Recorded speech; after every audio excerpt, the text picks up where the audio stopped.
ওয়াজানান্নুন মানে মাছ ওয়ালা ইউনুস, সুবহানাল্লাহ। কি ওয়ালা ইউনুস?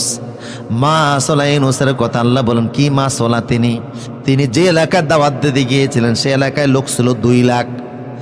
সবাইকে তিনি দাওয়াত দিলেন, একটা লোকও ইসলাম কবুল করে নাই। নূহ নবী তো 80 জন করছে, ওনার একজনও করে নাই। রাগেস্থান নবী কয় এলাকায় থাকবো না, চলে যাব। যাওয়ার সময় সামনে পড়ছে নদী, নৌকায় গিয়া উঠছে। মাঝি কয় যাত্রী বেশি হয়ে গেছে, নামেন। অন্য যাত্রী বলো উনি ভালো মানুষ, ওনারে নামাই, অন্য যাত্রী নামাও। কিন্তু কেউ নামতে চায় না। কেউ নামতে যখন চায় না, মাঝি বললো নাম উঠিয়ে লটারি দেয়। লটারি উঠিয়ে যখন টান দিছে দেখেন হযরত ইউনুস নবীর নাম উঠছে। অন্য যাত্রীরা কেউ ওনারে নামাই, অন্য কাউকে নামাও। আবার লটারি টান দিছে দেখে ইউনুস, আবার ওই ইউনুস বুঝলেন আমারই নামা লাগবে। নদীটা তিনি সাঁতরে পার হবেন, তাই পানির মধ্যে লাফ দিলেন।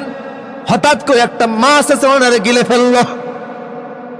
মাছের পেটে আল্লাহ কেন ইউনুসকে নিলেন? মুফাসসিরা বলেছে ইউনুসকে আল্লাহ মেসেজ দিলেন, আমাদেরকেও দিলেন। ইউনুস যে এলাকায় গিয়েছে দাওয়াত দেওয়ার জন্য, এলাকার মানুষ রাগ করছে, ইসলাম কবুল করে নাই। তাই এলাকাটা ত্যাগ করে নবীর পক্ষে ঠিক হয় নাই। কারণ দাওয়াত দিতে গেলে হামলা আসবে, মামলা আসবে, জেল আসবে, জরিমানা আসবে, প্রয়োজনে ফাঁসির কাছে গিয়ে শহীদ হওয়া লাগবে। তারপরে দাওয়াতি ময়দান ছাড়া যাবে না।